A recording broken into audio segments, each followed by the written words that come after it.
दोस्तों, हर साल लाखों युवा इस महीने में एक इम्तिहान देते हैं और वो सबसे जो टॉप की जो पोस्ट सरकार में होती हैं, इंडियन सिविल सर्विस, उसके लिए यूपीएससी ये एग्ज़ाम कंडक्ट करती है। तो उसके 3 हिस्से होते हैं। पहला हिस्सा उसका प्रिलिमिनरी टेस्ट होता है जो शॉर्ट ऑब्जेक्टिव टाइप होता है। फिर उसका मेंस एग्ज़ाम कुछ महीने बाद लिया जाता है जो एक नैरेटिव टाइप टेस्ट होता है। और फिर एंड में जो बच्चे उसमें से सेलेक्ट होकर ऊपर पहुंचते हैं उनका फिर इंटरव्यू लिया जाता है।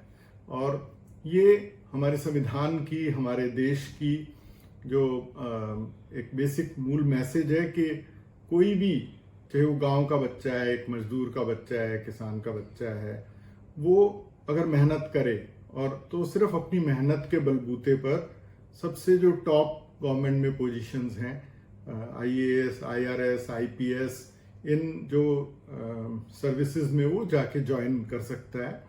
और ये इम्तिहान जो है एक ऐसा इम्तिहान है इस देश में जहाँ पे सब पे डाउट कभी क्रिएट किया गया या सोचा गया उसके बारे में, कभी भी किसी ने भी यूपीएससी के इस इम्तिहान और उसकी जो पारदर्शिता है उस पर कभी भी एलिगेशन भी नहीं आया।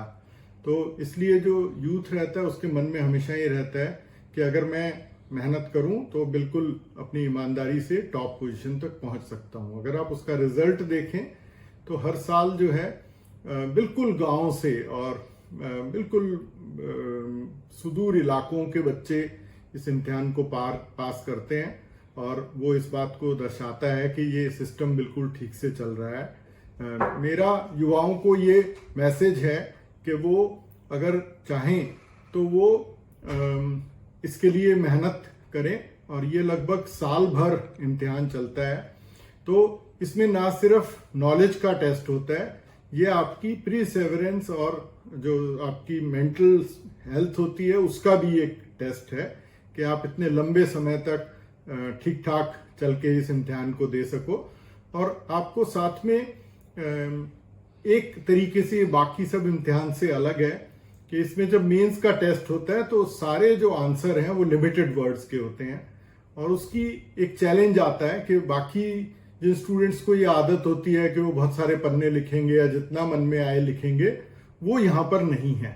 तो इसलिए जरूरी है कि जो बच्चे इम्तिहान दे रहे हैं वो अपना आंसर पॉइंट्स में लिखें, बुलेट पॉइंट्स में लिखें, क्योंकि आपको ये पता नहीं कि जो सवाल पूछा जाएगा वो 80 वर्ड्स का आएगा या वो 2000 वर्ड्स का आएगा। तो आपने अगर अपना जवाब बुलेट पॉइंट्स में तैयार किया है तो आप हमेशा उसका साइज घटा बढ़ा सकते हैं बिना उसकी क्वालिटी को अफेक्ट किए हुए। और हमेशा आपको ऑब्जेक्टिव जवाब देना है, क्योंकि आपको एक साइंटिफिक, जिसको बोला जाता है, आउटलुक देखी जाती है। तो आप उसका ऑब्जेक्टिव जवाब दें और उसके plus points, negative points, pros and cons discuss करें। और हमेशा उसको उम्मीद पर खत्म करें कि आगे और अच्छा होगा, देश और आगे जाएगा। तो सेम चीज आप जब ऐसे लिखते हैं तब आपको करनी है।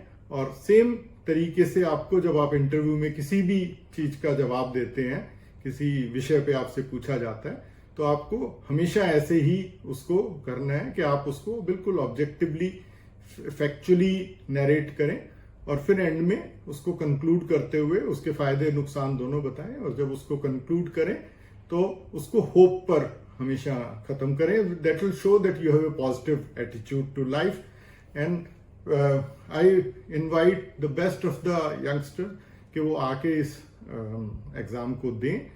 और ये बहुत अच्छा कैरियर है, आपको पूरे देश में सेवा करने का मौका मिलता है, अलग अलग सब्जेक्ट्स पे काम करने का मौका मिलता है, आपको विदेश भेजा जाता है पढ़ने के लिए, यहाँ पर बेस्ट कॉलेजेस में और आईआईएम्स में आपको पढ़ने के लिए, कोर्स करने के लिए भेजा जाता है।